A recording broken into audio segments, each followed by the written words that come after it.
People are actually stuck in relationships and jobs, financially stuck, becoming much lonelier as a species, but there is a way to get unstuck. And we're going to find out right now.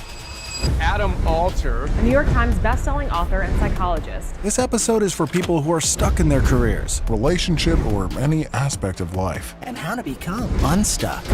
The career model for how we live our lives professionally is broken.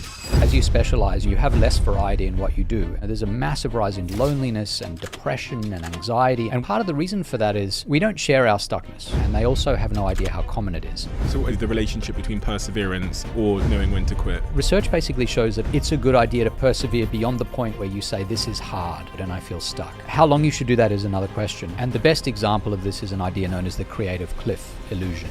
And it's this illusion where that's when the good stuff comes, if you persevere. How do you teach someone to be that kind of person? There are two things. One thing is, I remember reading about the studies where people would rather take an electric shock than to sit idly on their own. It's a brilliant study. They've tried it already, so they know it hurts. But it's so aversive to just sit with our own thoughts for even half an hour. 2/3 of them go and start playing with this machine. So what we found is that we don't pay enough attention to what will be good for us. And that's often when we get stuck. What do we need to do then? If you want to be able to get unstuck quickly, the best thing you can do is... Have you ever been stuck? Are you stuck in an area of your life right now? I think you are. And I say that because I think to some degree we all are. Some of us more than others. And that is exactly why I had to have this conversation with Adam Alter, the guy that literally wrote the book about being stuck and how to know if you are. And maybe most importantly of all, how to get unstuck. Adam is a master of what he calls the art of the breakthrough, which is really looking at why some people fail, why they get stuck, and why others don't. He's also a genius when it comes to marketing and psychology. He's the professor of marketing and psychology at one of the top schools in America. He kind of just knows why people do what they do and how to help them do something else. How do we know if the decisions we're making in our life right now, in all the areas of our life, are the right decisions or the wrong decisions? Adam has scientifically backed answers to all of these questions. He is refreshing, he is positive, and he is full of just as many important questions as he is valuable, life-changing answers. I feel so much richer for having this conversation with Adam, and I know you will too. Enjoy.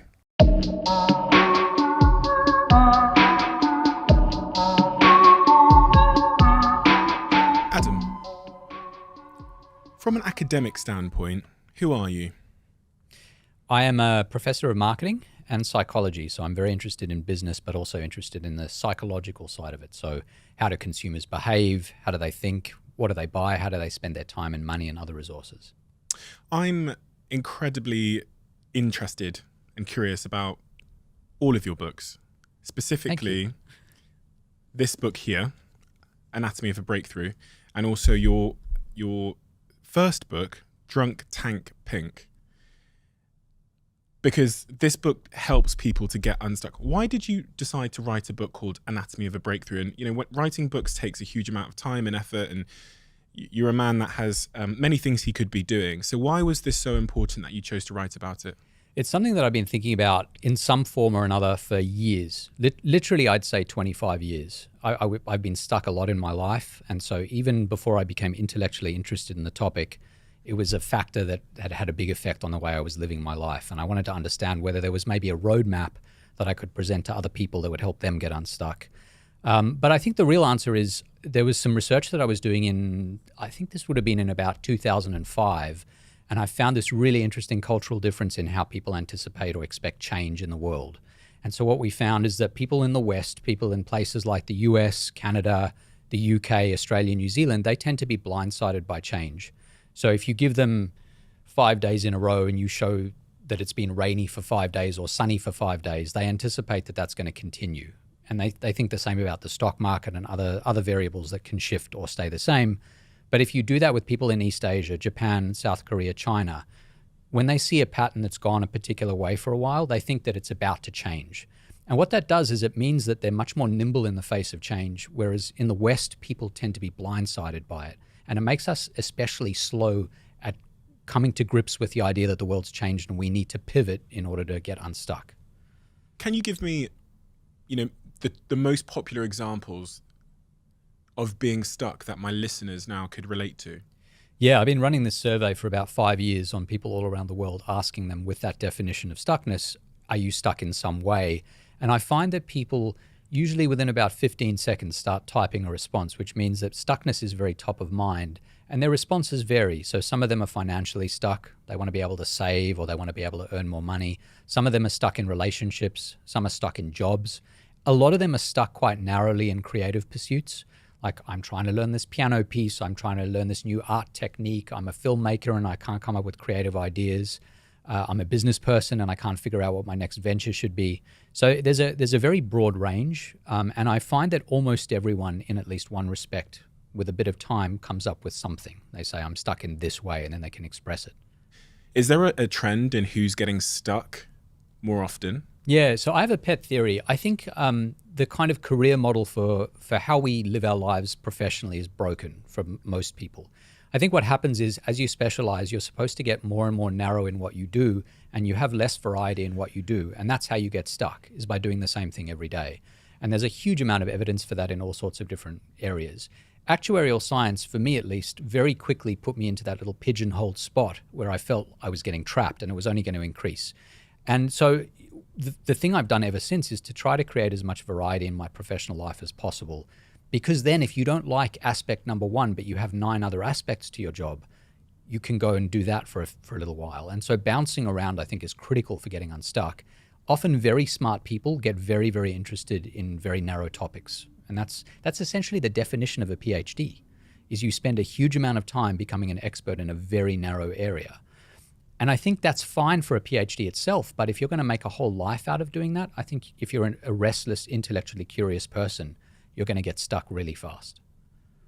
You almost become a victim to being good at something in life, don't you? Because you get promoted and promoted and promoted up in that direction, and your label, whatever it is, doctor, dentist, lawyer, becomes reinforced by your own success at that thing. And you can get 10 years down the line at something and go, how the fuck am I living next to the office? Yeah. I'm a lawyer doing law 14 hours a day. What happened to that violin I used to play? And you're right, we become really narrow individuals. And when you think about what a human is, we're so multifaceted, especially when we're younger. Yeah. We're doing all of these things. It's a real shame. I also think what happens is you get promoted, and it does get narrow, but it also changes. So the thing that you were really good at is no longer the thing that you're doing. And a lot of what happens in promotion, especially professionally, is you become a manager and you manage people who do the thing you love instead of doing the thing you love. And so that's how you get stuck as well, is by being promoted out of the thing that got you passionate about what you were doing and being told, no, instead you're going to watch other people do the thing you love. Now you suddenly have to be a people manager, which some people like doing, but a lot don't. And so that's also inherent in the kind of professional models that we have in hierarchical organizations. This happens by, I guess in part, by being a bit unconscious about what you want. Yeah. And you just kind of take what you're given. So you take the promotion and you take this and you take the relocation to this place. And how do we prevent that happening? I think that's the job of people who write about these subjects, right? And that's kind of what I saw as the mission for this book, was to try to say, you know, if you don't want to be stuck, or if you want to be able to get unstuck quickly, there's a set of questions you can ask yourself, and let me just lay them out for you. Here they are. In fact, the last thing in the book is 100 ways to get unstuck. It's just a digestion of all these ideas. And I think those are questions that people don't often ask themselves. You're right. There's a sort of accidental way that we live our lives, and we take what's given. And if someone says, here's a promotion, you hear that word and you grab onto it and you ride it as far as you can. But I think it's easy to be a little bit mindless about where your life takes you. And sometimes that's fine, but in a lot of cases it's not. And the book tries, in the book I try to distinguish those cases from each other. Like, when should you let life lead you, and when should you be a little more purposeful? On that exact point, I've mulled over the last couple of weeks this idea that there's kind of 2 narratives that prevail in our lives, kind of 2 instructors.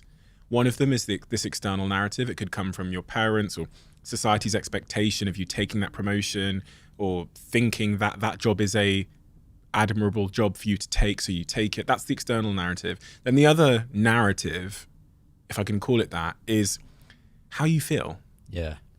And I think we're conditioned to care more about that external narrative because the rewards seem to be more aligned with the external narrative than like how you feel. Because if people really were orientated by how they felt in that job, in that relationship, in that city, whatever, in that course at university, they would make significantly different decisions. But it's almost like we've tuned out of that. Yeah. I think the problem is that humans don't know how they feel in isolation as well. If I took you and put you in a room for a week and said you can have food and water and you can have your thoughts, and I took you out after a week and said, so what are you thinking? Like, what's real, what's not real? What do you believe? What are your preferences and values? You'd struggle. There's a lot of really interesting evidence that if you isolate humans, they don't really know what to do with themselves. So those external forces, that there's a kind of permeability between what I'm feeling inside my head and thinking and what these other forces are suggesting to me. So I think it's totally true that we don't pay enough attention to what will be good for us, separate from what other people think we should be doing. But I also don't even think many of us know the answers to those questions, not all the time, but about a lot of things. Like, I know deep somewhere, I know that I love to draw, that I'm at peace when I'm drawing and painting. I haven't done that for a really long time. I'm too busy, to your point, of being too focused. But I know that that's something that, preference-wise, I love doing. But then the question, should I make my career and my life about that? The only way I knew how to answer that was by speaking to lots of people who said it's very difficult to become an artist. Here's the path. It's probably going to be hard to make any money, so keep it as a hobby. But knowing just based on my feelings what to do, I wouldn't have known what to do as a young person. And so I think that's part of the problem, is that it's not just that we're silly for kind of paying attention to others. It's also that I don't even know if we know in isolation without those inputs what the right kinds of paths are. You said about putting me in a room and leaving me with my thoughts. That sounded like hell. It does, yeah. And I remember reading about the studies where people would rather take an electric shock than to sit idly on their own. Yeah. And they tested people and they said, would you rather take an electric shock or sit here for a couple of minutes on your own? And people took the... It's a brilliant study. I mean, the way they set it up is brilliant, because they get you to sit in this room, and they do it with men and women. They're mostly college undergrads. And they say to them, you're just going to be sitting here for half an hour. There's a little machine in the corner. It delivers electric shocks. They've tried it already, so they know it hurts. It doesn't feel good. And they're told, you can sit with your thoughts, or, the machine's there if you want to go and use it, which is a bizarre thing to say to people. And they sit there for a while, and time passes. And the vast majority of them go, I think it's 2/3 of them go and start playing with this machine. It's so aversive to just sit with our own thoughts for even half an hour that we need stimulation, even if it's negative stimulation. And you wrote a book about this subject matter, about addiction and screens and all of these things, this sort of incessant need for distraction that we seem to have developed. What was your biggest sort of takeaway and learning from that process of putting that book together? I think the biggest thing for me was I'd always imagined that addiction and the need for this kind of stimulation was a sort of personality thing. Like you either have that personality or you don't. But I became absolutely convinced by, not only by the book and what I was researching, but by understanding how many of us fall prey to these devices, that this is universal. It's just about being human. That if you know how to push the right buttons in a human, you can turn that human, as you can with rats and monkeys and other animals, into a bit of a fiend for whatever the thing is that it needs. And the people who design the platforms that we use are so good at that job, and they have so much data to perfect what they've done, that ultimately the platforms they design for us are like crack. They're very, very difficult for us to resist. You talk about in Drunk Tank Pink how people behave differently when they're in the presence of others. And I found that really, really curious. Could you just give me a flavor of some of the studies and insights you gained from that? Because that kind of links to what you were saying there about how living behind screens might decay our humanity a little bit. Yeah, well, I think part of it is just that the best versions of ourselves come out when we're around other people. We are much, much more likely to be civil and decent to other people when they're around and when we see them and when we spend time around them. That kind of shared social space is really important. It's also really interesting when we're around other people. We tend to default to the thing that we are most likely to do in any moment. So there's a lot of good evidence for this. Like if you take a champion cyclist, you put him or her on a bike, a stationary bike, that person will go faster in the presence of other people than alone. And there's something about this kind of, they call it latent energy. This is a very old psychological study that talks about latent energy that is liberated from us when we're in the presence of other people. So if you're trying to learn something new, you imagine you're in class at school and there's a teacher who's staring over your shoulder. That's terrible. because we don't really know how to take on board new information. We're just overwhelmed by the cognitive load of that experience. But if it's something you're good at, you will be extra good at it in front of other people. There's something about being energized by others. So if I work out with someone, then I'm more likely to... You'll lift more, you'll run faster, and so on. Yeah, pretty reliably. In that book as well, before we get on to being unstuck, there were some other things that I found really curious that I was keen to ask you about. That was your first book, Drunk Tank Pink. You say how our names have a huge bearing on our outcomes across various facets of our life. Yeah. It's quite shocking to me because our name is something that we don't choose and it seems to be so simple and slightly irrelevant. Yeah. It's true. I mean, there are lots of different ways names influence us. One of these little demonstrations that I do when I give talks on this subject is I'll present the letters of the Roman alphabet, the 26 letters that we understand to be the letters in the English language. And I'll ask people to think about their 3 favorite letters. And then I say, now put your hand up in the room if one of those at least was the first letter of your first name, middle name, or last name. And almost every hand goes up. So these are letters. Who has preferences for letters? It's a bizarre thing to have to answer. But we do. And it's because these letters are such a strong expression of who we are. It's a part of our ego that's contained in the letters of our name. And so even that alone shows the power of names over us, that they are such a strong reflection of who we are and our identity.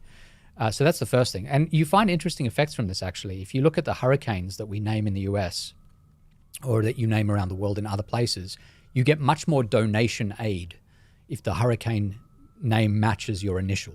So they found that when Hurricane Katrina came through and devastated New Orleans, people whose names began with a K donated way more than people whose names didn't begin with a K. The same for a whole lot of other hurricanes with other initials. The other big thing is the ease with which people can pronounce your name. So that seems to have a really big effect on all sorts of outcomes. If people can pronounce your name, there's this kind of sense of familiarity. If that's the breaking of the ice happens over that first pronunciation of your name, obviously the easier it is to say the name, the less anxiety you have about it. I guess the more smoothly that breaking of the ice goes. And there's a lot of evidence from some of my own research. We looked, for example, at how quickly people rise up through law firm hierarchies. How quickly do they become partners? And there's a period in the middle of careers, in like about the 10th to the 20th year of a career for a lawyer, where there's a premium. You are much more likely to become a partner, several % more likely to become a partner earlier if your name is pronounceable. And I think what's happening there is, if I'm a partner at a firm and there are a whole lot of young associates and I'm trying to put together a team, if there's someone with a name that's easy to pronounce and someone whose name I'm anxious about pronouncing, I don't know how to pronounce it, I will default to the one who's easy to pronounce. I'm not trying to be rude about it, but in that moment, it just seems easier. It's the path of least resistance. And that's how humans act much of the time. Is there not an element of discrimination and prejudice associated with that? Because I think if a name was easier to pronounce, it's probably familiar. It's therefore probably culturally popular. They're probably like me, like a Jack or like a Stephen. But if it's a name that I've not seen, trying to figure out causality here, it could be because they're foreign. My mother, I always think about this. My mother's from Nigeria and she could have given me a traditional Nigerian name, right? But she called me Stephen. And I think, I was also born in Botswana in Africa. I think had she called me something else, my life probably would have been quite different, in all honesty. I worked for 4 years on phones doing like telesales. Yeah. And when you call up and your name is Stephen in the UK and you sound like I do, yeah, I think any prejudice someone might have had because of the color of my skin or where I'm from vanishes. Is there any evidence to support that? Yeah, so there are 2 things. One thing is absolutely the prejudice that goes along with having a foreign sounding name. And there's evidence, for example, in the United States, there's a study where thousands of CVs were mailed out and applications for jobs, either with a traditionally white name or a traditionally black name, as we think of them in the United States based on the demographic naming trends. And especially for the ones that were kind of in the middle of the pack, not especially strong and not especially weak, there's a huge premium to having the traditionally white name. So there's a lot of prejudice that goes on with naming. But also in the studies we did, we wanted to partial out this specific effect of fluency, of how easy it was to pronounce. So we restricted our analysis in the one case to just white lawyers who were born in that particular country. And so you find the same effect even there, that the white lawyers with white names that were easier to pronounce tended to do a little bit better. But you're right, I think a huge part of it is prejudice and discrimination. What about our environment, our surroundings? How does that have an impact on how we're feeling and our behavior from what you learned writing your first book? Yeah, so I focused a lot on physical environments, things like natural environments, the power of nature to replenish us in general, which sounds like a kind of non-scientific idea, but there's a huge amount of science to this idea that if you happen to spend a lot of time in urban environments and then you go to a place where you have, say, a running stream or wind through the leaves on a tree or something like that, it's deeply replenishing. It has all sorts of amazing psychological and emotional effects. I was also very, very interested in the effects of the weather and of colors around us and how those shape our experiences of the world. So there's some of it's not all that surprising, but you see even in baseball matches in the United States, when the game is being played on a warmer night, there is more aggressive behavior. You see huge rises in crime, things like that on hot nights. And then with colors, that's really the centerpiece of the book. I'm colorblind, so I've always been fascinated by color. But the title of the book, Drunk Tank Pink, is specifically about this color that is used to paint the inside of jail cells in some places. And it's a color that's supposed to pacify people. It's like this bright bubblegum pink color. And they've found quite a lot of evidence for the last 30 or 40 years now that there's something about this color that does seem to calm people down, at least initially. Pink? It's bright bubblegum pink, yeah. And it sedates people? Briefly, and then they go, then there's a backlash effect. But yeah. Oh, really? Yeah. They found that if you leave people in there for too long, apparently there's a backlash, yeah. Hitchhikers should wear red? Yeah. This is research looking at how essentially attractive we are to other people depending on the colors we're wearing. And the early studies were done on online dating platforms where you have the same picture of a person and you Photoshop the shirt they're wearing. This is true for men and women, and it doesn't matter whether they're trying to attract men or women. But there's something about the color red in particular that's really attractive to humans and actually to other animals too. And when you see the color red, it inspires a kind of approach-oriented behavior. So where you might have passed that person by, if you're thinking about dating apps and you're swiping, there's something about the color red that slows you down and attracts you. And in the context of hitchhiking, it has a similar effect, especially when you have a heterosexual male driving and you have a woman wearing a red shirt. You get a very strong effect. So if I'm trying to find a girlfriend or a boyfriend, you're saying... Make sure they're not wearing red. Make sure they're not wearing red. Well, if they're wearing red, you've got to ask yourself, am I attracted to the red shirt or am I attracted to the person? Whereas if they're wearing another color, it's much more likely to be an unbiased, unvarnished opinion of them. But if I want to attract the opposite sex... Oh, if you want to attract, wear red, yeah. Okay. That's useful to know. Yeah. I am not single, but if I ever happen to be. Yeah. Oh, but even for your partner, this is probably why Conor McGregor has this famous saying where he says it's red panty night. Oh, right. So when he wins a fight, I think he said it on the microphone to Joe Rogan. He said, it's red panty night tonight, which means that him and his wife are going to be intimate tonight. Yeah. But red is always, for whatever reason, in society been seductive, hasn't it? It's always been, as it relates to lingerie. I wonder if lingerie sales are more in red than others. Huh. Quick one before we get back to this episode. Just give me 30 seconds of your time. Two things I wanted to say. The first thing is a huge thank you for listening and tuning into the show week after week. It means the world to all of us, and this really is a dream that we absolutely never had and couldn't have imagined getting to this place. But secondly, it's a dream where we feel like we're only just getting started. And if you enjoy what we do here, please join the 24% of people who watch this channel regularly and have hit that subscribe button. Means more than I can say. And if you hit that subscribe button, here's a promise I'm going to make to you. I'm going to do everything in my power to make this show as good as I can now and into the future. We're going to deliver the guests that you want me to speak to, and we're going to continue to keep doing all of the things you love about this show. Thank you. Thank you so much. Back to the episode. So getting to the topic of being unstuck then, which is what the anatomy of a breakthrough is all about. What does it feel like when someone is stuck? So how do I know if I'm stuck? Is there an emotional sort of, sensation? Yeah, it's an interesting question. So it's subjective. You know if you're stuck, you can feel it because you could be in the same situation and not feel stuck. I'll give you a good example of this. I had a conversation with Malcolm Gladwell, who was telling me about his dad, who was a math professor. And his dad was trying to solve a math conundrum for 30 years.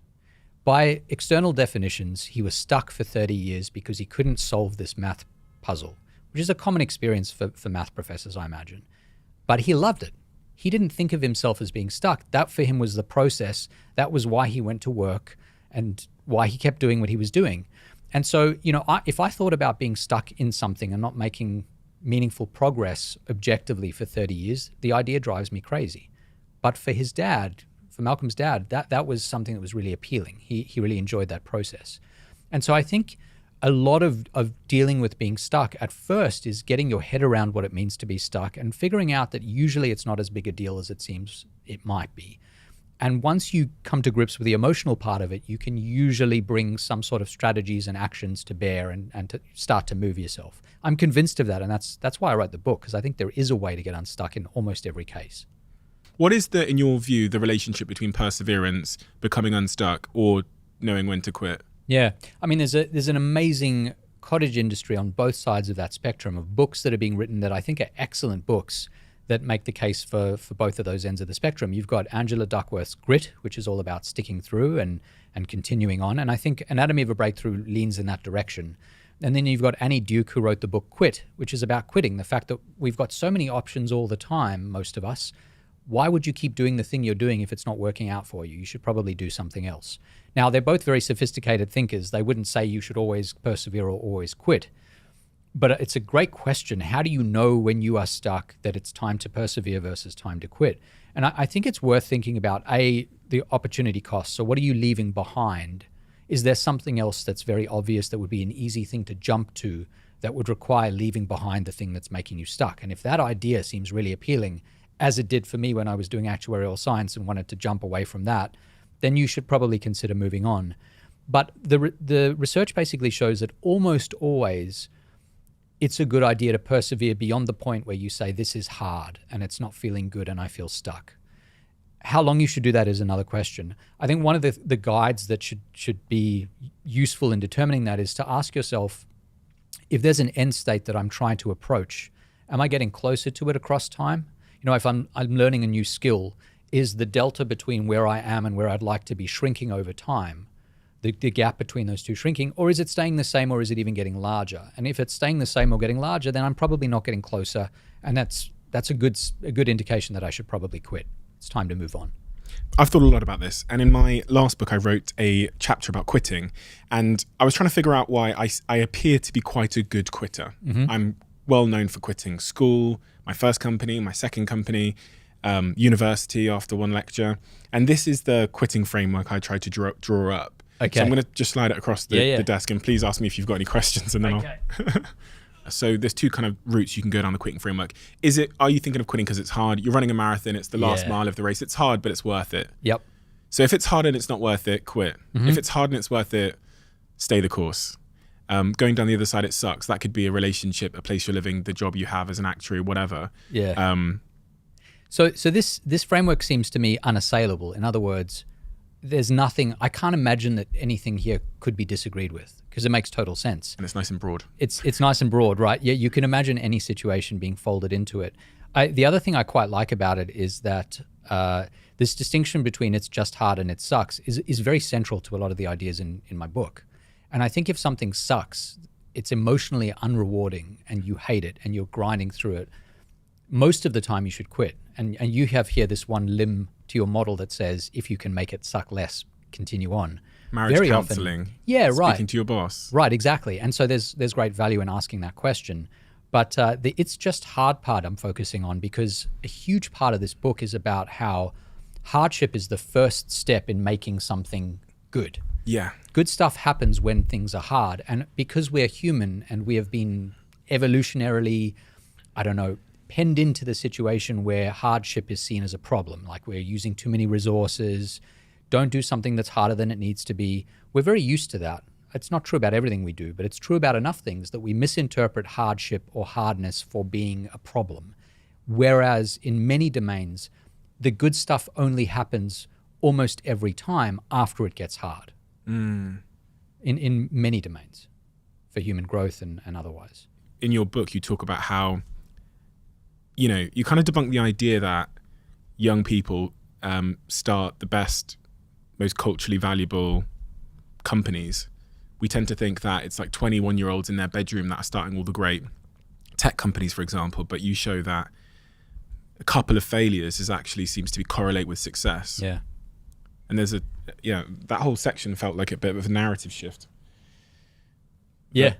I mean, it was a big thing for me that, one of the ideas that's very prominent in my field is this availability heuristic. It's this idea that you pay a lot of attention to what's most available in the world. This is an old idea from Danny Kahneman and Amos Tversky, behavioral decision researchers.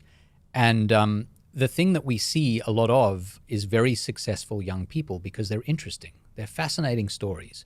So you're interested in them, and a lot of the biggest companies, I think, are run, especially tech companies, by quite young CEOs or people who began when they were young. And so we fixate on them, and they're available in our minds. We see documentaries about them. We read about them all the time. But they're vanishingly rare. And so what you find is that the age to begin a company, if you want to maximize success, if you look at the age of the CEOs who tend to be very, very successful, we're talking like mid-40s. That's the sweet spot. Mid-40s, even into 50s. And the thing that distinguishes a 22-year-old from a 45-year-old is, as you said, partly failure, that by the time you're 45, you've doubled how long you've been alive. You've had a lot of time to fail and to come back from that. And so if you're still creating companies, you've learned something along the way. But also your life is deeply rich at that point in a way that it isn't necessarily as a 22-year-old. You've got a lot of other stuff going on. Good stuff and bad stuff maybe, and maybe complicated stuff. But all of it is kind of adding a spice to the mix that I think makes your ideas thicker in some way and makes you, I think, better at making certain calculations that maybe when you're younger, you don't have all the information for. And so that's what you find. Who's more creative, young people or middle-aged people or old people? It's interesting. So young people, and I'm thinking especially about kids, because I have a 5-year-old and a 7-year-old, they are phenomenally creative, and in part they're creative because they don't accept anything. They're curious about everything. My kids will not ask a question without a follow-up or 5 or 10 or 20 follow-ups, right? Nothing is okay until we've explored it to the ends of the earth, and that's amazing, and that's why kids learn so much so quickly. They take nothing for granted. There's no such thing as common wisdom to a kid, right? You can say everyone does it this way, and they'll be like, why? But you say that to an adult, most of us say, oh, okay. We assume that what's the done thing, the way the herd is behaving is that way for a reason, even though often it's just accidental or it's just the easiest thing or whatever. And so I think very, very young people are tremendously creative because they push back a lot. But one of the really interesting things for me in this book is that I found people from young adulthood all the way through to very old adulthood, very later in their lives, who are experimentalists by nature. They take nothing for granted and they constantly question. And so they are way more creative because they ask more questions. But then they say, okay, so here are 10 options. How do I know which one's the best? I'm going to inhabit each one for 2 months, and then in 2 years I'll know the answer. And they do this serially. And some of them become Olympic athletes, even if they don't physically have the stature for it, because they're so good at finding new techniques. I talk about one of them in the book. Some of them become business titans because they say that everyone else is doing this thing and assuming it's right. Here's a different thing that's way better, and I know that because I've tried all the other options. And they end up being really successful because that curiosity that you have in childhood, when you carry it over into adulthood, it's kind of like a superpower. And so I think it's more about the questions you ask than your age.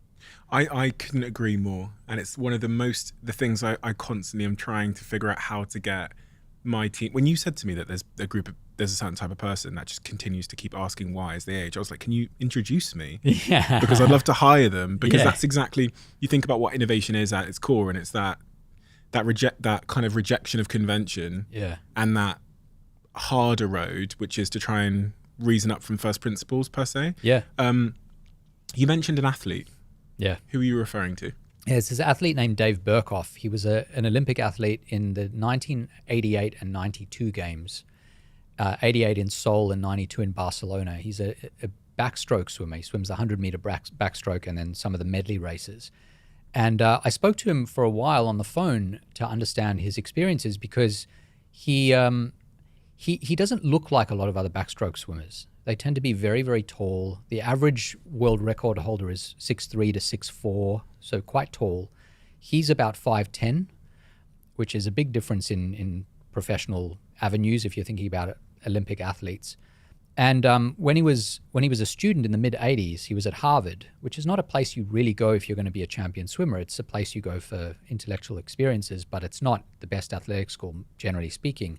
But he had a coach there who encouraged him to be curious, to ask a lot of questions. And Berkhoff was naturally like this. So he would say to his coach, why do I need to swim that way? Like, why don't I try like 10 other ways to swim? Let's tweak my technique in all these different ways and see what works best. And what he ended up doing was he discovered that you swim about 88% faster when you're fully submerged under the water than when half of your body is above the water and half is below, which makes total sense from a physics perspective. But most backstroke swimmers, the way they swim is they push off the wall, and the minute they do that, their body starts to fight for oxygen because they're under the water. And so your instinct is to pop up as quickly as possible. But if you can train yourself to deal with the oxygen deprivation, you stay underwater for longer and you swim much faster. So Berkhoff developed this technique called the Berkhoff blast-off, it was known as, where he would swim underwater for the first 40 meters of a 100-meter race. So 40% of the race, almost a full lap of the Olympic pool. And then he would come up for air and then he would keep swimming. And he broke world records. He wasn't the best swimmer in terms of his physique, but he was the best swimmer strategically. And he had spent years experimenting to find this technique. And then, of course, all the other athletes saw the same thing and they started doing the same thing. And so it became more competitive. But in the interim, he won gold medals at 2 Olympic Games. He won a bronze. He was the world record holder multiple times. So, that questioning led someone who, in certain respects, at least physically, shouldn't have been the world record holder to be just that. The question I ask is, how do you teach someone to be that kind of person? How do you teach someone to be more experimental and to be more curious and to ask why more? Because just from my observation, from what I've seen over the last, 10 years in business, and I think about all the teams I've had and all the people we've hired, which is more than 1,000, some people just have it. Yeah. Some people just have almost like a cognitive default towards being curious about the possibility of a better way. And then some people, regardless of how many times you ask for that behavior, or you might write it on the wall, or you might say that it's our values, they just don't naturally demonstrate that curiosity. Yeah, I mean, there's an individual difference variable that you're describing that's real. And with every construct, when we talk about a desirable human trait, there's going to be variance, right? Creativity, addictive personality, and so on. All of these things are going to vary on a spectrum. Some things are educable. You can sort of teach them. You can make people better at them. So if you're at a 3 out of 10, you can become a 6 out of 10, or maybe even a 7 out of 10. This curiosity question, though, I think, and I say this as an educator, I think it can be taught. And I think that's essentially what we try to do a lot of the time. That's my course. I teach a marketing course. It's maybe 3 months long. If you only come out of that course with one thing, it's to know the right questions to ask. If you're in a business and you're trying to promote a product or an idea or to create a new product, I want you not necessarily to know the answer, but at least to know what the questions should be. And so I think it's the job of educators, the job of books, the job of whatever information you get in the world to train you in that direction. And so if I were going to say, there's one thing we should train people in a business context, if you have a new employee, it's certainly the on-the-job stuff is important, like learn the skills that are important to this specific job if there are technical skills. But the most important general skill, know the right questions to ask and constantly ask. So here's one way you do that is you say, I want you to look at this thing, whatever this thing is. It could be your framework that you showed me, the quitting framework.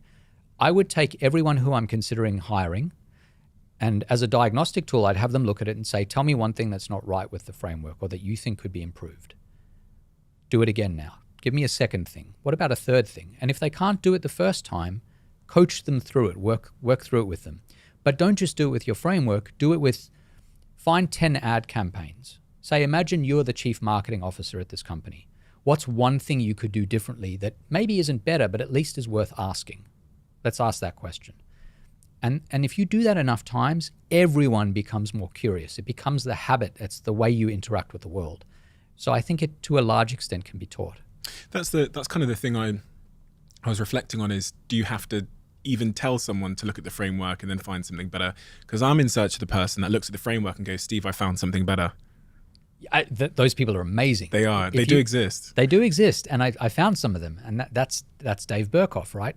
No one said to him, you have to question whether the way everyone swims the backstroke is the best way. And I found a few people like that, but they are vanishingly rare. There aren't that many of them who really make that their kind of life's philosophy, experimentalism as a philosophy. But there are some. A lot of them actually end up going into academia and into science because they want to know the answers. Yeah. They just want to know. They're curious to the ends of the earth. But for the rest, the other 99% of people who aren't like that, I think you can lift them all up from a 3 out of 10, 4 out of 10 to a 7 or an 8, maybe not a 9 or a 10. But if your whole workforce is people who are a 7 or an 8 out of 10 on curiosity, it's much better than having them mostly at a 3. So I think you can move the needle a little bit. And that small minority tend to provide so much value for the less experimental majority. And, because I think about, we have this group in all of my companies called Ever Changing Landscape. And the whole point of the group is when we see something changing in the world, or, might be a new update to a platform or something within our industry has changed. It could be an update or a feature or whatever. Take it from where you've seen it and just share it with the rest of the company. And you see in these groups that we have that it's really a small cohort educating everybody else. So let's say there was 100 people in the Slack channel. Yeah. I'd say there'd be 5 people that were super prolific, and there'd be 15 that were kind of doing it. And then, then there'd be another 25% that do it sometimes. And then there's kind of a silent 50% that don't ever do it. And they don't seem to have that sort of natural curiosity. And I always think as a CEO, I need to find more of that 5%, because the disproportionate value they can add by finding, as I said to you before recording this podcast, just a tiny tweak that changes our trajectory is profound.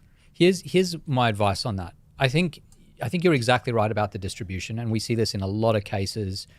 I talk in the book about the 80-20 rule, the Pareto principle, that most of the gains come from the small minority and so on. And we know that, if you're a business, often the vast majority of your sales come from the tiny minority of customers and so on. So we know this is true. And in the case here where you say 50% of people are not doing the work on the Slack channel, you could break that 50% down into, I think, 2 broad groups. There's one group that's just the way that kind of person approaches life is to just not be very motivated, and there's not much you can do about that part, right? If they come to work because they see it entirely as an extrinsic reward for their time, that they come and they get paid and that's just what they're doing and it's a day job, you're never going to teach them to be curious. But there is a group of people in that 50%, and I think it's probably sizable, especially at a company like one of your companies. Those people want to be better. They want to do a better job at this. They maybe don't have the skills today, but if you show them, they will latch onto it and they will get better at it.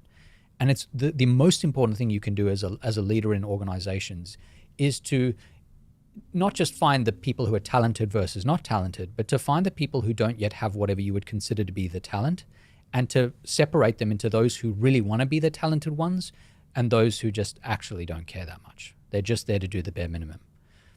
And that's where I think you're pouring your attention and education into that first set of people who are motivated is key. Do you think you can teach someone to be curious about something?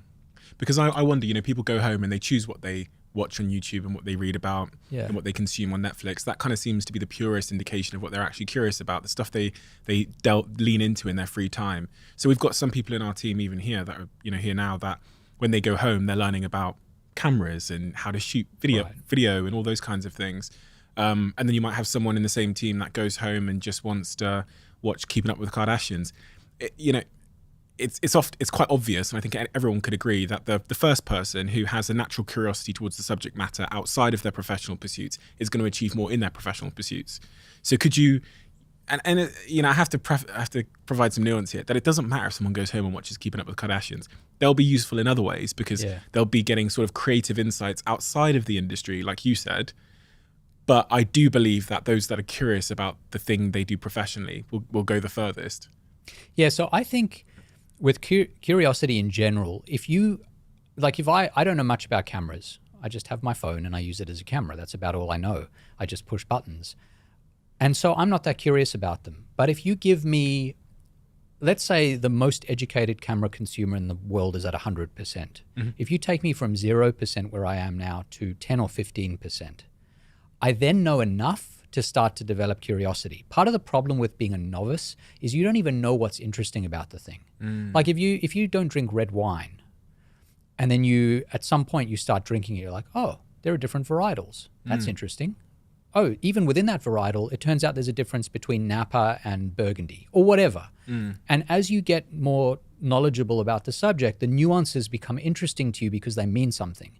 Like this happens with music all the time. Like if you love a kind of music, especially if it's a kind of music that most people don't listen to, you try to show someone else that music and you play your two favorite songs, they'll be like, they both sound the same. It's the most frustrating thing as someone who likes something a lot, who's really passionate. And it's true for art and movies and whatever else. Everyone's like, yeah, whatever. It's like, it's same. It's all just part of the genre. But once you develop a taste for it and you get curious and you get into it, that's when you start to see the real life of it. And so I think the job of someone who wants others to be curious about a topic or to develop curiosities is to make them not the 0%, to make them at the 10 or 15 or 20th percent that then prompts them to want to figure out the rest. Because you don't get there from zero. You talk about maximizing and satisficing. You believe there are two outlooks on success. This is part 2 of your business, your book, the heart section. And there seems to be some kind of through line between experimenters and non-experimenters and maximizers and satisficing. Yeah, did I pronounce satisficing. Yeah, that's right. Yeah, so this idea, it's an old idea. It's about 70 years old now, but it's the idea that broadly speaking, when you make decisions or make choices, you can be either a maximizer on one end of the spectrum or a satisficer. A maximizer is someone who says about everything, I need the very best. I need to spend a lot of time and energy figuring out the best. I need to produce the best. If I'm choosing what food to eat or what job to have or whatever, everything's got to be the very, very best. I'm going to maximize. I'm going to make it as good as it can possibly be. And I'm going to bring the resources required to make that happen. Satisficers are people who say, you know, there's a level that's good enough. It's not perfect, but it gets over the bar, and it's going to be a different bar for different things. If it's an important thing, the bar gets raised and it's lowered for less important things. But as soon as I find an option that's good enough, I'm going to take it and then move on with my life.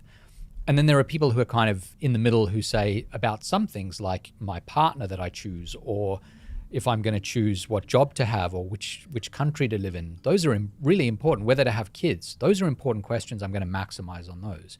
Everything else, not that important, at least relatively speaking. I'm going to just find a good enough option. And what you find is that people who satisfice tend to be much happier. Oh, fuck. The key is to, I mean, if you maximize on everything, I think it's paralyzing. The key is to know when to maximize. And so if you satisfice a lot of the time and say, let's be honest, I don't need to maximize on everything, then that's the way to do it, is to know, to be able to distinguish between the two. So if you're a chronic maximizer about absolutely everything, there's a lot of evidence that you're likely to get stuck on small, unimportant things. Depression, is that a trait of maximizers? Yeah, absolutely. High achieving? Yeah, I mean, so what ends up happening is it's the same as perfectionism. That's basically what it is. It's the choice-based version of perfectionism where you never live up to your own standards, which on the one hand produces very good things because you're always looking upward and trying to get better. On the other hand, it's paralyzing and exhausting, and to live your entire life that way in every aspect of your life is problematic. Mo Gaudat, who came on this podcast, talked about how we're happy when our expectations are met and we're unhappy when our expectations are unmet. And from what I ascertained from what you said there, maximizers have such high expectations that they're often unmet, which causes unhappiness. Is that accurate? 100%. Yeah, that's exactly right. My thesis, my PhD thesis was on expectations and on how important it is when expectations deviate from, or when reality deviates from expectations. It's almost never about the objective thing. You know, like two people could have exactly the same thing and feel totally happy. One could feel totally happy with it. The other could be devastated by it. It's all about what you're used to, what you expect, how high your standards are. So I think that's a very powerful human element in these calculations. When you were talking about experimenters, these are people that go in search of nuances and ask why. Are experimenters typically maximizers? because on the other side of the coin, satisficers, they kind of accept it. So they might be the people that would accept convention's answer as being, yeah, I'll just do what has always been done. Yeah, I think so. I think there's some overlap, but the thing about the people that I found were experimentalists, constantly asking questions, it was rarely about trivial things. It's not like they went and said, I'm going to go to the supermarket today and get a chocolate and I want to experiment. I want to eat every chocolate in the supermarket over the next year so that I know for the future which one's the best. They don't do that. They say, hey, I'm a swimmer. I want to be an Olympian. How do I get to be an Olympian? I'm going to maximize the hell out of that. And so it's about finding something that's really important to you where it's worth being an experimentalist. But it would be paralyzing to do that with every aspect of your life. I think it certainly wouldn't work for me. Life crises. We were talking about age a second ago, and I've got two friends. I've got one friend that's 29 and another friend that's 39, and they're going through what appears to be on the surface a crisis. Yeah. And when I read your book about how you call it the 9-ending crisis, yeah, it all made sense. What is that? Yeah. So this is some research with a colleague of mine, Hal Hirschfield, who's also a very good friend at UCLA. And when he was at NYU at the time, we were sitting in his office, and I said to him, I ran a marathon when I was 29. I've never run another one, but I ran one at 29. And I remember thinking, I have to show myself as I approach 30 that there's meaning to my life and purpose. I need a big goal. I need to train for something. And I thought that was a really interesting human instinct. Like, it was a very productive one. I ran a marathon, which was not a bad thing. But we were talking about it, and he said to me, it seems like maybe at these ages where there's a 9 at the end of your age and you're looking down the specter of a new decade, that it pushes you to kind of audit your life. You ask yourself, is my life meaningful? Is it what I want it to be? Are there gaps that I need to fill? Is there something I need to do? And so we started to find these big data sets that had some evidence where we could see what ages people were at and looking at their decisions. And we found all sorts of really interesting behaviors when people were 29, 39, 49, 59. You get this big rise in marathon running, so I wasn't the only one. There's an overrepresentation of marathon runners, especially first-time marathon runners who have a 9 at the end of their age.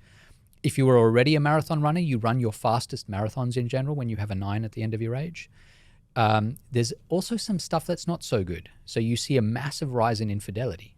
So we found evidence that there's an overrepresentation of people at those ages who are seeking out extramarital affairs. You even see a rise in suicide. So that doesn't mean everyone who's got a 9 end at a 9 ending age is at risk of that, but it shows in general that we sort of hunt for meaning. And so the midlife crisis idea that maybe when you approach 40, there's going to be a big crisis there, that may be true, but we also found this kind of cyclical decade. Every decade you get this sort of miniature 9 ending crisis. I was in the best shape I've ever been in my life when I was 29. That was the year. That was the year I got closest to having all 8 abs. 30, has it been great? Not as great.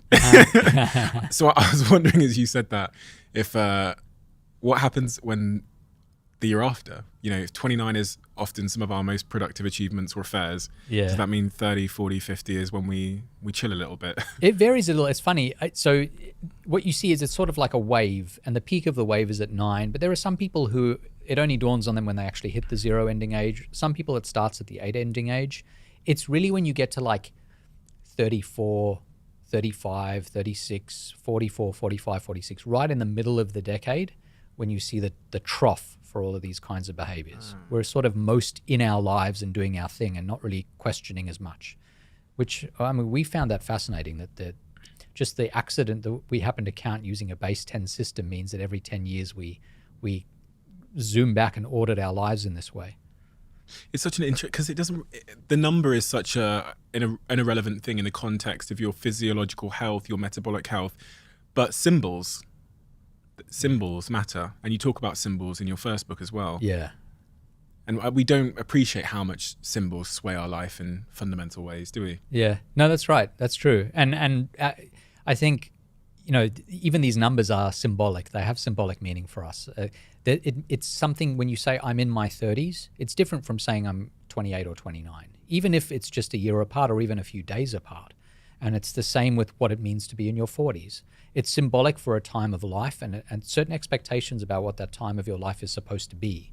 And so I think that's what happens. We talked about expectations, that you're suddenly in your 40s or your 50s or your 60s, and then you say, what does that mean? And here is where my expectations are. I should have the following things, maybe a certain amount of money, a certain career status, maybe a partner, maybe kids. And then do you have those things? And if you don't, then you get this kind of acting out behavior, some of it productive that tries to remedy the problem.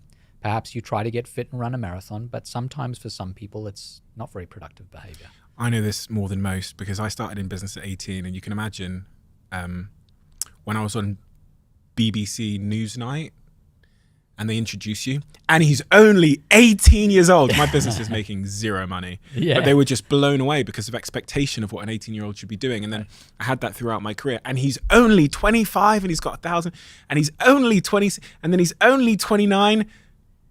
And then it stops. Stephen Bartlett is an entrepreneur. And I'm like, listen, one day has changed and suddenly no one's introducing me by my age, because 29 and 30, the expectations of a 29-year-old running a business and how big that business might be and how many team members and revenue versus a 30-year-old, you go, he better be a billionaire or else we're not going to mention his age. I'm in my early 40s, and it's the same thing. As an academic, if you're a professor in your 30s, you're young. And then you hit suddenly one day you're 40 and they're like, you're a professor, whatever. When you wrote about symbols in your first book, what were some of the most sort of surprising things in terms of how powerful and inspirational they are to us without us even knowing? Well, as a marketing professor, I'm very, very interested in how symbols play a role in branding and in conveying ideas really succinctly. I think that the simplest way to convey an idea is with an image, and the images that are the most powerful are often in symbolic form. A lot of them are very negative images that we get from symbols. They're associated with ideals that we don't like, for example. Something like a swastika it's a terrible symbol the way it's used, or it has been used for the last almost 100 years now. But the amount of meaning that's conveyed in those symbols is tremendous. And so there's a sort of terrible power to symbols. They can shape behavior in all sorts of ways. One of the studies I did looked at people who were religious versus not religious, and then showed them a religious symbol and then asked them to do a behavior that was either going to be done honestly or dishonestly. We were essentially measuring whether they were going to behave honestly. And for those religious people, seeing that symbol kind of clicked something for them, and they became much more honest.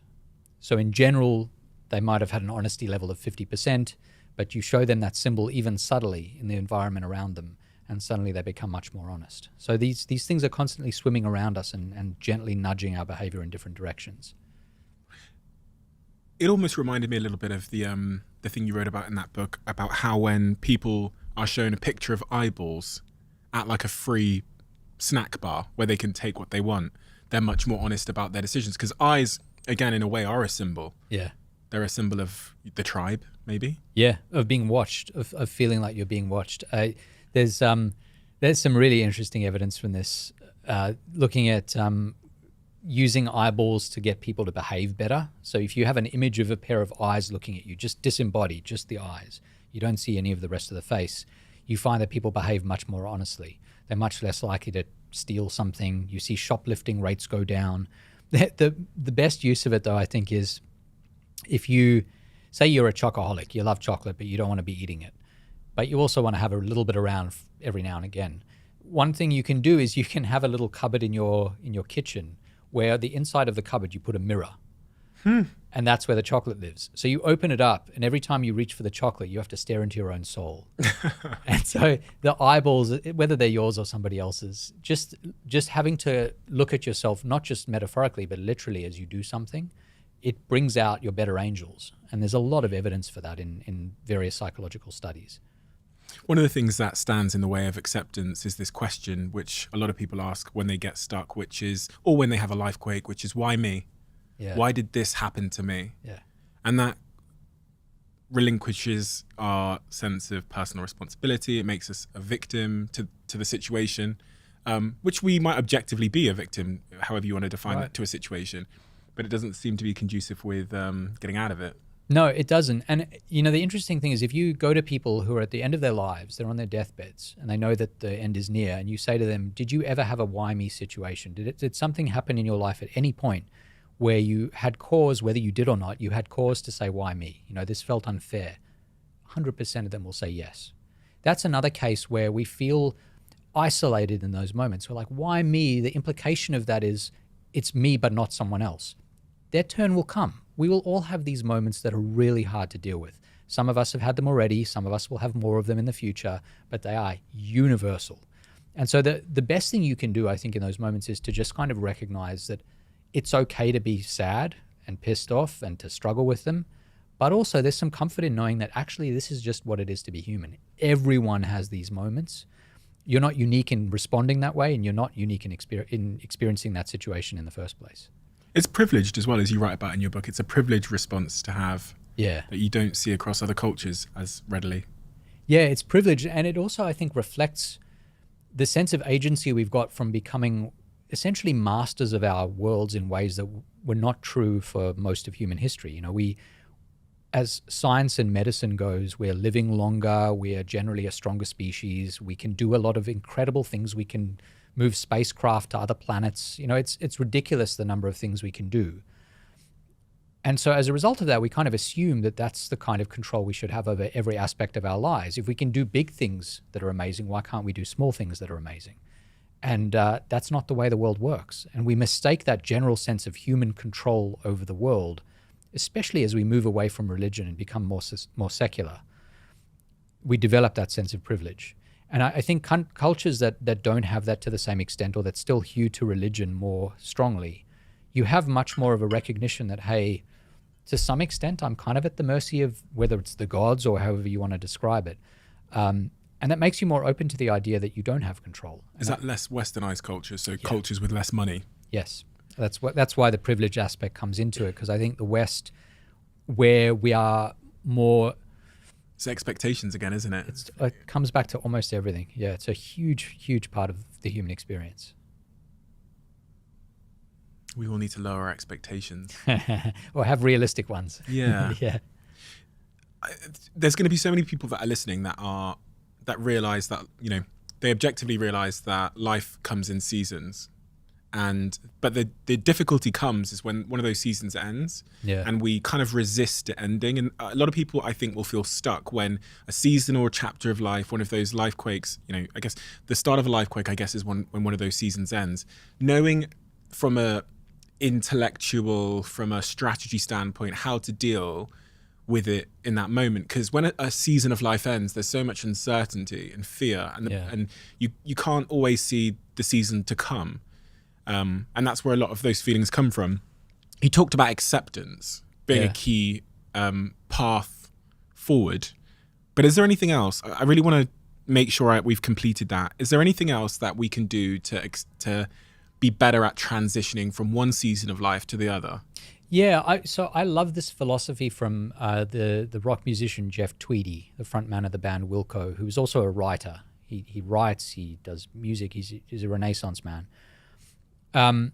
He talks about that feeling of being stuck, and sometimes it's in transitions, but also it's when you're chronically being forced to come up with new ideas if you're a creative. And I think this applies to transitions to new periods as well. He talks about this idea that, you know, for decades he has had to wake up and his bread and butter is to come up with creative songs and to write good passages that will then become part of a book. That is asking a lot of people. But what he does is he recognizes that above all else, action is going to move him forward. When you feel stuck, action, even if it's slightly sideways, it may not be exactly where you want to go, but the mere fact that you're acting gives you feedback that you're not stuck, that you're moving in the right direction. And so he talks about, at least temporarily, lowering your expectations to the ground. And so he talks about pouring out the bad ideas. If he's writing a song, he'll say, what's the worst musical phrase I could write right now? Or what's the worst line for this book? Let me come up with 3 of the worst lines ever. And that's easy to do because you have no expectations. It's not maximizing or satisfying. It's just like the bare minimum. And when you do that, you get the ball rolling, you show yourself that you're not stuck. And so then what follows that, as he describes it, is the good stuff. That's when you get your good ideas, because the wheels have been greased and you're moving forward. And I think that's true in transition periods, that we spend a lot of time agonizing. There's a lot of dealing with the emotions, which is fair. There's a lot of time strategizing. But just acting is tremendously liberating, even if the action itself doesn't bring measurable rewards in the short term. I was thinking as you were saying that, within the context of dating. So you've just come out of a horrific divorce, you're sat at home on your own, you can't even remember how to date. Yeah. And you're going to try and find someone that is as appealing as the person that's just dumped you or divorced you. And they're hard to find. So you just procrastinate, you kind of sit in the misery, and that's where you feel stuck. Yeah. If I apply the philosophy you've just said to bad ideas first, what I'd actually do is I'd just go on a date. Yeah. And I'd say, listen, this is not going to be the husband, but we're going to start getting some practice, and we're going to start getting out there and putting my makeup back on and whatever, and getting out there into the market. And you'd take a bad date just to get the ball rolling. Is that accurate? Yeah, I mean, and a lot of people do that. That's the philosophy of the rebound, right? That Oh yeah. yeah, but I think that's right. I mean, I think from the perspective of the person who's been dumped, we always think about the rebound from the perspective of the person who suddenly discovers they're the next option. Yeah. You know that's not a good sign. Yeah. But if you are the person who's trying to get back out there, I think that's a really great thing to do. And it doesn't have to be a romantic date. It's just like, go do something. You know, you'll wallow for a little bit, which is fine. But the best thing you can do is to, as I said, move sideways. Moving forwards might be going on more dates to try and find the next person. It's not time for that yet. It's time to just go to a movie, go and see a rock band, like do whatever it is you like doing, just so you're not doing nothing. Just act. And action, one of the great things it does, especially when you're ruminating and you're thinking about how bad and tough things are, is action is a phenomenal distraction. Like when you're acting, you're not thinking as much. And so it's worth doing just to be doing something. That's why people rebound, isn't it? But it also gives us a sense of meaning and purpose, which is often the thing that the rejection has robbed us of. So me going out and having a one-night stand, I don't advise it. I'm not against it, but I don't advise it. I have no opinion on one-night stands. Right. Going out and having a one-night stand, maybe the reason I feel rejection is because I'm telling myself a story that I'm unlovable or unwanted, and going out and getting evidence that someone is interested in me can help with the pain of the rejection. And it's the same within work. If you've been fired from a job, maybe you're telling yourself a story about your self-worth, and just going out there and doing some work, even if it's volunteering somewhere, could help ease the rejection. Because the rejection often is just a story, isn't it? Yeah. I mean, I think that's right. I also think the human experience is essentially bouncing like a ping pong ball from one thing to the next, where the next thing you do is trying to capture whatever feels like it's missing from the last thing. And actually, a lot of relationships, when people jump from relationship to relationship, are about exactly that. It's like when a relationship ends, you think about what was the thing that was missing in that one? Like, why didn't it work? And you fixate on that with the next person. Now, there may have been some great things about the last person. You forget to focus on retaining those in the next person. And so then you're missing something different in the next person that you go to after that. And so this is what we do in jobs. This is what we do in how we spend our time, in pursuits, in dating. We're constantly trying to create the thing that feels like it's missing, because humans by nature just focus on deficits, on losses, on the negatives. And so that sort of propels us forward. What's a better approach? I mean, the explicit one is the sort of gratitude approach in saying what's working. Like, that's the flip side of this, is to say, whether it's about a relationship or a job, what were the best 5 things about that relationship that I would want to retain in future? If you don't ask yourself that question, it biases the decisions you make thereafter. And I think it biases them in a way that's really unproductive. It's going to be true if you jump to a new job, move to a new country or city or town, any change. It's worth asking, not only what didn't work and do I want to fix, but also what did work and do I want to retain?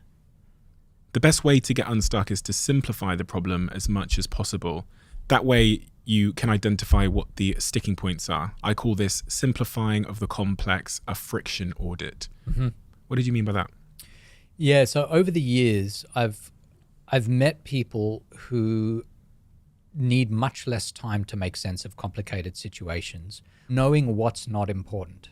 It's good to know what's important, but I think a lot of us can do that. What's really hard is being able to say, subtract that, subtract that, subtract that. This is the thing. This is the nugget, the kernel. This is what I should be focusing on. And so that's the idea of kind of the importance of subtracting. And there's a great book called Subtract by Leidy Klotz that's on this exact topic.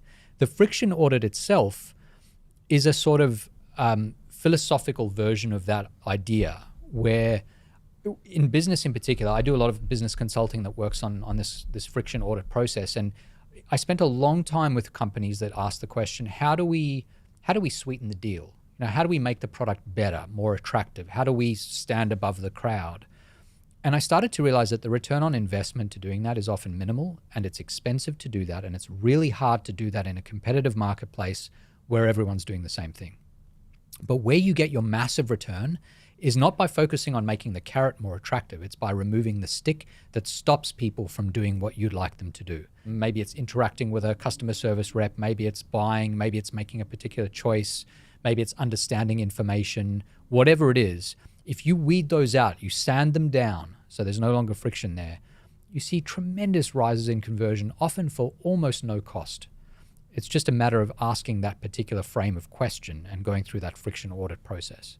And that friction audit process, I guess it starts with that question, which is like, what's getting in the way? Yeah. You can ask yourself that. You can ask your team that question.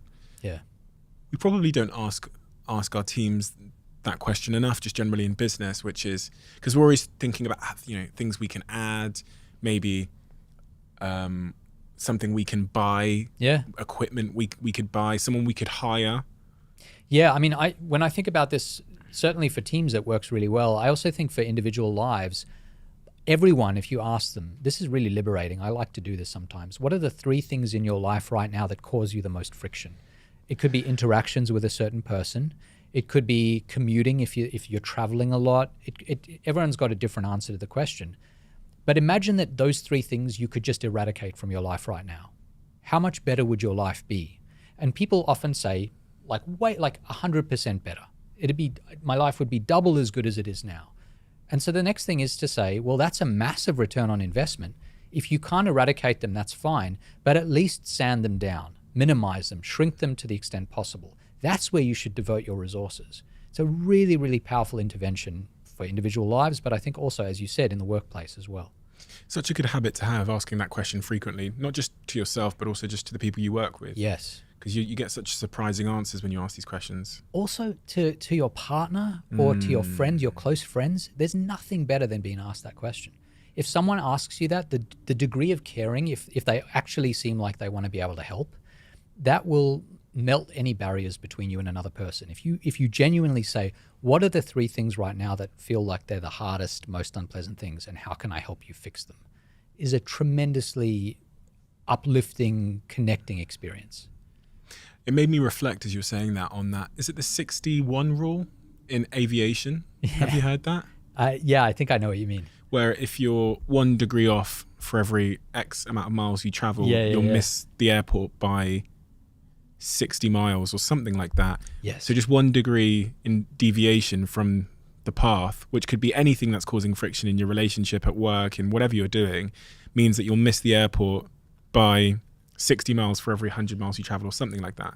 Yeah. And it kind of shows how one small unaddressed friction point in your life could make you miss the target in such a significant way. And by checking in, by doing the friction audit frequently, hopefully we can make sure we stay on course in our lives. I think about that a lot with my relationship, because quite honestly, if I'm away on business or I'm just getting caught up in my life and I don't do a bit of a friction audit in our relationship, you get a couple of weeks in and I look over at her in the kitchen and something's wrong. Yeah. I don't know what's wrong, but something's wrong. And it's always because we haven't had like a conversation in a while about like something. Yeah. We haven't checked in. Yeah, I think it's huge. I actually talk about this in the book, that 61 idea. So you know what it is? Because I destroyed it there. No. So I don't talk about it as the 61, but I talk about the Y2K bug that people were worried about around the turn of the century to 2000. There was this concern that all these computers would crash because they all had the 2-digit number associated with the year. So in 1999, it said 99. But when we ticked over to 2000, it went 00, and a lot of computers would think it was 1900 instead of 2000. This was a concern that planes would fall out of the sky and nuclear power plants would explode and all this. But they first identified this problem in the 60s. There was a guy at IBM named Bob Bemer, and I think it's Bemer or Beamer. who was like, hey, we should figure this out. Like, it's not a big deal yet, but I think computers are going to be big. There are going to be a lot of them around by the year 2000. Let's deal with this in the 60s where it's easy to reprogram the few computers we have. Let's make it a 4-digit number or do whatever we need to do. In the end, governments in the 90s spent billions of dollars because that 1 degree off in 1960 that no one bothered to correct ended up being the 60 by the time we got to the year 2000. So these little things that niggle that we don't deal with end up getting worse and worse and worse. And it's so true about relationships. They compound negatively against us. My favorite book I ever read when I started reading more was, I think it's called Jeff Olson, The Slight Edge. And he talks exactly about that, about the things that are easy not to do,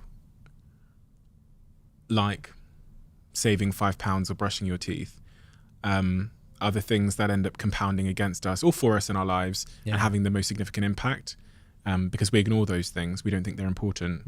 And that's why I think a friction audit, it's not a waste of time. It's often sweating the smallest things that garners the biggest results. As you know, they're a sponsor of the podcast and I'm one of the investors in the company. My relationship with Huel started with the ready-to-drink range, which I have here in front of me on the table. Why did I choose to drink this? First and foremost, convenience. I'm not the type of person that wants to spend a huge amount of time whisking or mixing things together. And I don't typically have a huge amount of time during the day. And there are some days, not always, but there are some days where, because of the limited amount of time I have, the choices that I would ordinarily reach for aren't necessarily the most healthy choices. They're certainly not nutritionally complete. So as soon as I discovered Huel existed, because of a wonderful guy who worked on one of my teams in Manchester, walked past me wearing a Huel t-shirt, I inquired what it was. He told me what it was. And then I bought the ready-to-drink bottles into the office. It was a game changer for me. And it meant that on those days where I'm tempted to reach for less nutritionally complete options or less healthy food options, I have something right underneath my desk in the fridge that I can reach for that allows me to remain in line with my health and nutrition goals. And Tesco have now increased their listings with Huel, so you can now get the RTD ready to drink in Tesco Expresses all across the UK. Career hot streaks. Yeah, I love this research. These researchers who are asking this question, is there something, if we look at the course of thousands of careers in different areas, creatives, business people and so on, scientists, can you predict when we're going to have the best periods in our careers? That's basically what they were asking. And they call this a hot streak. You know, like if you're an academic and you publish your 5 most high impact papers, or if you're a filmmaker and you have 5 films that are seen as your canon, when is that going to happen? Can we predict that? Is there a way to manufacture that if I'm a filmmaker or a scientist? And they identify these 2 processes that need to happen in precisely this order. One of them is known as exploration. And in exploration, you go far and wide. You have a default of yes, which means that when someone comes to you with an opportunity, you're like, yeah, sure, why not? I give a talk to freshmen at NYU, and they should, as freshmen, that time in your life, you should be an explorer. You don't know what you're going to end up doing with your life. You could stumble on something wonderful. You should say yes to everything. And during this phase, you know, they talk about Jackson Pollock, the artist who ended up developing his drip technique that he became famous for. Before he did that, he spent a number of years trying 5 or 6 different other techniques. Peter Jackson, who made the Lord of the Rings and Hobbit films and became, you know, a titan for those films, he was doing horror and all sorts of other stuff before that. These were their exploratory periods. But at some point, that yes default has to become a no default, where you say, hey, I've been trying these different things. I've been exploring. It's time to exploit. That's the second phase. And during that phase, you say, hey, of those 5 or 6 things I was exploring, this one looks like it has the most promise. I'm going to pour my heart and soul into that thing for a little while and see what comes of it.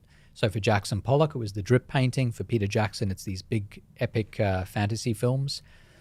And what happens then is you've considered the options, you pick the best one, and then you make the absolute most you can make of it. You squeeze all the juice out of the orange.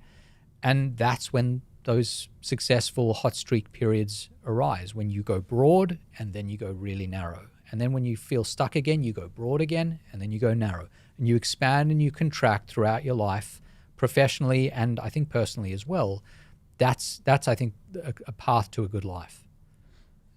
So people that might have been doing the same thing for a couple of decades or a decade are probably not going to stumble across a career hot streak because they're missing that experimentation and that exploration. Yeah, I think that's right. And, the best evidence for this, for me, at least personally, was when I give this talk to the freshmen, I show them the 4 emails that I've got in the last 20 years that changed my life. And my instinct, I actually show them, I redact some of the information, but I show them the images of these emails that arrived in my inbox. And I remember with each one when they arrived, I was like, I'm so busy. There's no way I can do this. It would be an email from someone saying, for example, before I wrote my first book, an agent reached out and said, I just read a piece about some of your research. I think there might be a book in this. What do you think?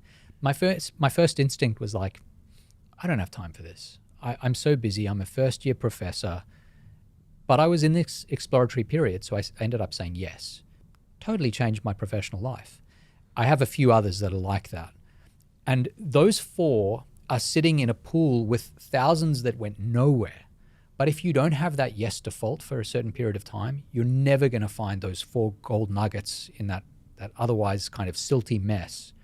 And so I think it's a really important default to have at certain times in your life. We talked before we started recording about some of the subject matter you love talking about, and creativity was one of them. Yeah. When we think about creativity, a lot of people think about the process of coming up with a new idea. And by trial and error, I've tried to figure out the conditions which allow me to come up with my best ideas. I've got a couple of hypotheses around when I'm at the gym, I seem to come up with all my best ideas, or when I have space. Yeah. But the process of coming up with an idea, if you were advising me as a consultant on how to get my teams to think of better ideas or to come up with our best ideas, what would you advise us to do? Yeah, so here's a long-term strategy that I think is really valuable that I've used and I've found very helpful. I have several documents that are about 20 years old.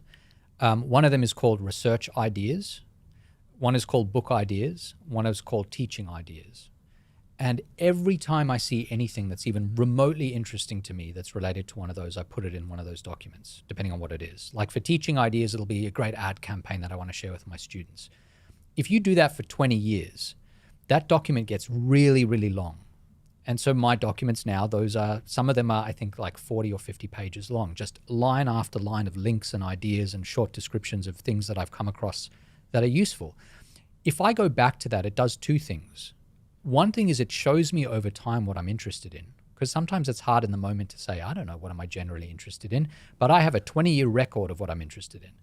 The other thing it does is it allows you to do what I think of as the single best reproducible process for coming up with creative ideas, which is called recombination.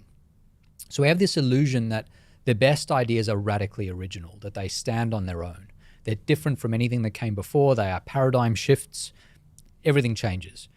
But even when you look at those ideas that seem that way, you interrogate them and you trace them back far enough, they are almost always a combination of old ideas, or a recombination.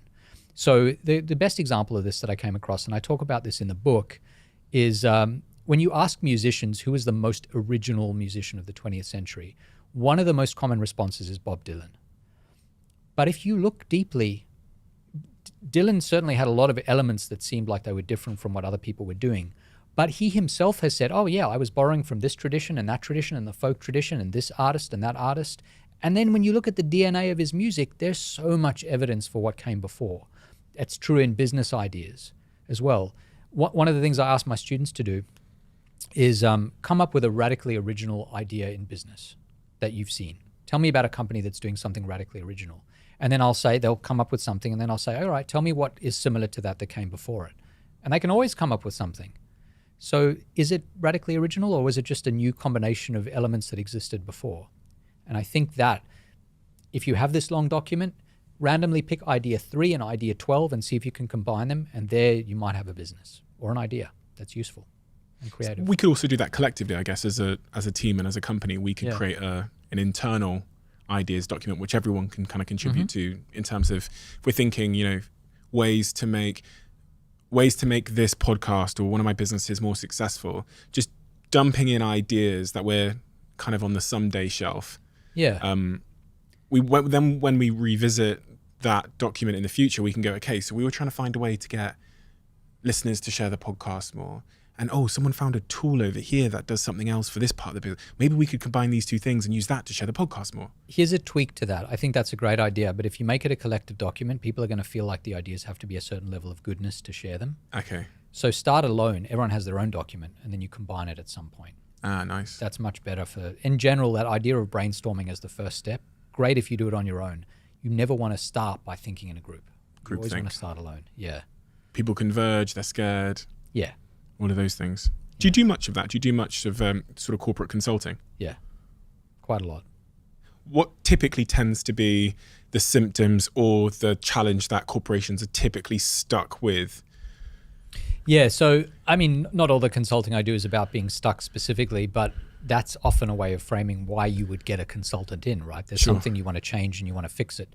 So very, very often it's a company that's experienced a change in situation, like the cost of our raw materials has gone up, what do we do now? Or there's a thing that we needed and we can't get that anymore, or the legislation has changed and the government now doesn't let us do this key part of what we used to do.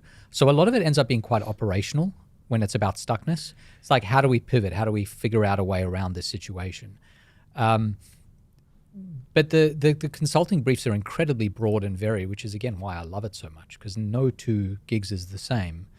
Pivoting then? Yeah, there's a lot of pivoting and a lot of figuring out how to change, and also what doesn't need to change. I think often the instinct is, yeah, I did some work with a company that makes denim jeans, and they were like, well, cotton's just gone up dramatically in price. And so as a result, it's more expensive to make our jeans. What do we do? And they were like, we need to just overhaul the whole process. I was like, I don't know. I don't think you do. I think what you need to do is frame the rise in price in a way that people don't balk and run away. You know, you've got a long, strong relationship with a lot of customers over time. You have a strong brand identity and so on. So no, don't throw the baby out with the bathwater. Let's just figure out how we can sell the idea that maybe things are just a bit more expensive now. And against a backdrop where everything's more expensive now. So often it's about minimizing change. As it relates to these 100 ways to get unstuck, do you have any that are your favorite, or that people seem to be most receptive to, that are maybe more on the original side of things? Some of them are very narrow and specific, like case studies that I talk about, but a lot of them are sort of concepts, like the idea that when things get hard, that's when creativity begins. Like, you've got to let things get hard. And we're not creative until we struggle is really important. It's very liberating, because what it does is it takes the naive theory of what it is to struggle to be creative, turns it on its head and says, hey, you're going in exactly the right direction. It's the hardship that heralds the good stuff. So if it's not hard yet, that's the problem. You got to keep going till it gets there. And a lot of people find that quite liberating. I've been playing around in the notes of my phone with this idea. I was trying to find a way to put it on my stories over the last 2 days. And like, I'd got to this point about how the rarity of the amount of people that overcome the challenge directly correlates to the rarity of the rewards behind the door. So when something is, the level of difficulty is a signal of how many people gave up at that exact moment. Yeah. And then logically, if you pursue and overcome the difficulty or get through that door, fewer people got the rewards behind that door. And you're saying a very, very similar thing. Yeah. Which, you're right. It helps you reframe what difficulty is. Difficulty isn't a signal to turn back. It's a signal that if you keep going, the rewards just got greater. Yeah. And I also think it's a question of how difficult is this for other people, right? So being creative is hard. It's hard for everyone. Even really good creatives they get to a point where it's kind of gets difficult, because you're trying to come up with something out of whole cloth that's new. Yeah. And so that's not easy for anyone. Yeah. If there's something that most people can do really easily and you're struggling with it, that's very different from doing something that's hard and persevering through that hardship. So I think it's always important to ask in the background, by finding this hard, is that just like part of the course of doing this thing? Or am I finding it hard because I should be putting my mind and attention elsewhere? Maybe I'm just not very good at this thing, and I would be better spending my time doing something else. Is there anything else in your work? Because you're such a multifaceted guy. I mean, you've written about a variety of different subject matters, from how screens are harming us and our addiction to these mobile devices, to your first book, which centered a lot on sort of cognitive biases and psychology, and then this book about getting unstuck and all the psychology around that. Is there anything else that we should have talked about that you think is valuable to my audience? My audience are a group of people that are trying to get better in their lives. They're trying to get unstuck, trying to get closer to their potential. Yeah. I'll say one thing. I've been doing a lot of research lately on nostalgia on the concept of nostalgia. I think in many ways it's the most powerful backward-facing emotion we have. That as you get older, you start to miss things that are no longer existing in your life that you loved at the time and that you think back on really fondly. And sometimes you even misremember them and you think of them as better than they actually were at the time. But it's an incredibly powerful emotion. And one of the things we've been finding in this research is that the things that make you nostalgic are often at the time what you think of as kind of mundane routines. Like I really miss grad school. I went to Princeton and loved it and had a great 5 years there, but I don't miss the like momentous events. I don't miss graduation. I don't miss ceremonies. I don't miss these big culminations. I miss the really mundane stuff. I miss walking this one path that I used to take in the summer between my dorm room and the office. And I did it hundreds of times. If I could just do that walk one more time. And so I think there's a kind of message there that we often mistake these momentous things that we go through for being like what life is really about. But actually, a lot of it is the kind of mundane routine stuff that's every day.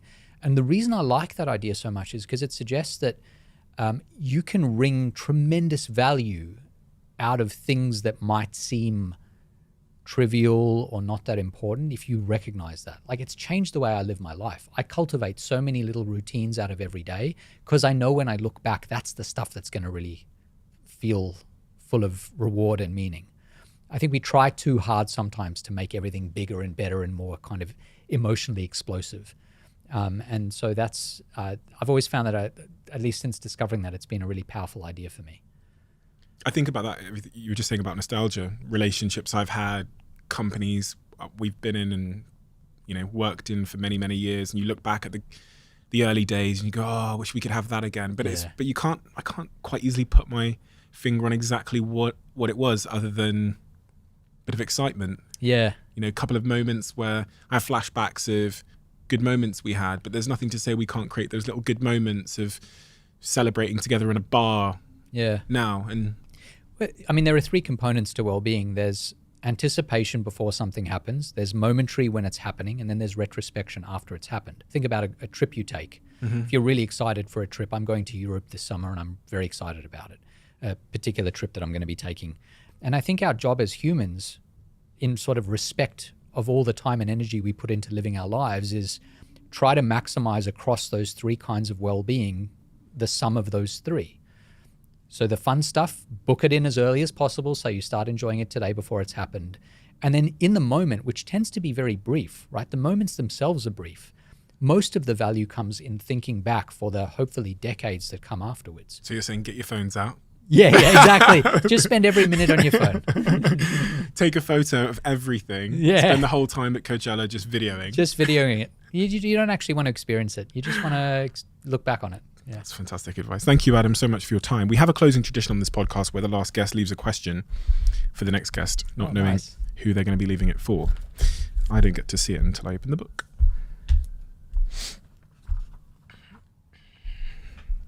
The question that's been left for you is, what is one belief or behavior that has positively impacted your life in the past 12 months? So I've spent a lot of time over the last few years critiquing tech. That's what a lot of my work has been about, because I think it's technology generally and screen-based tech, we spend a lot of our time on it, and I don't think it always brings us the rewards we'd hope. And my instinct when I first discovered generative AI, ChatGPT, and the other models that are proliferating was similar. It was sort of this negativity. It's going to steal jobs. It's going to be problematic.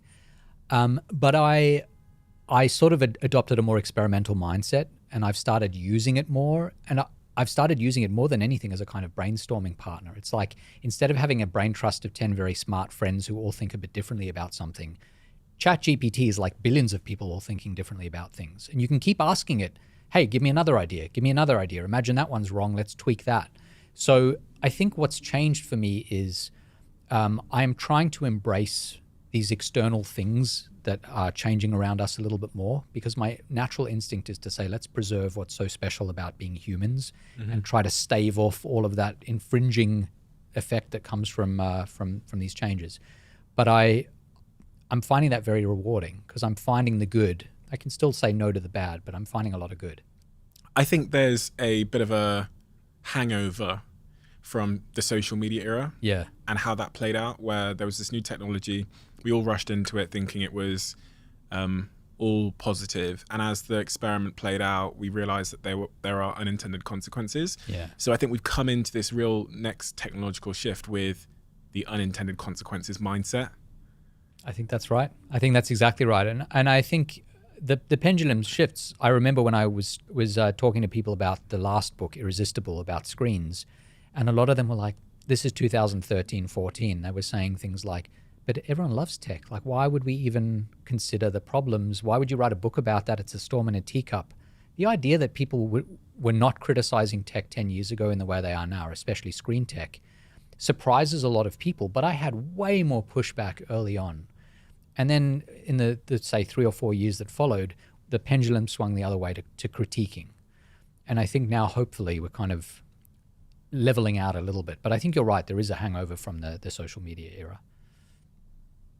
I think I'm quite scared about AI. I mean, we use it in our businesses, but I think the social media era has maybe rightly made us think before we go all in about consequences. And it's funny seeing the debates in Congress and with the CEOs taking place before a lot of this stuff has been built and deployed now. Yeah. Whereas with social media, we got 10 years in or 15 years in and we were like, oh my God, so let's run the studies now and see the impact it's having. Right. It's interesting. We're going to see how that plays out. Yeah. Are you writing another book? You thinking about a subject? Yeah, I'm always thinking about stuff. As I said, I've got this document with like 100 book ideas. I'd need to live 100 lives to write them all. But I'm pretty focused on this one now and some other things. But I will start thinking about the next book proposal soon. Adam, thank you. Thank you for writing such an incredible book. And if you do end up writing another book, I'll be the first to buy it, because this book is phenomenal. All your books are phenomenal because they're so accessible, but they're confronting subject matter that is so, as you say, has such broad appeal, where there doesn't appear to be solid, clear answers yet. And I also love authors like yourself that don't take a binary approach to things, because life isn't binary in any regard. And so being nuanced and personalized, I think is what you do so well, but it's also what people love so much. And you're a fantastic talker. You're fantastic at conveying ideas. So if you ever want to start a podcast, Thanks, mate. I'd certainly download it. Thank you so much, Adam. It's an honor to meet you. Thanks, Stephen. It's been great. Thank you.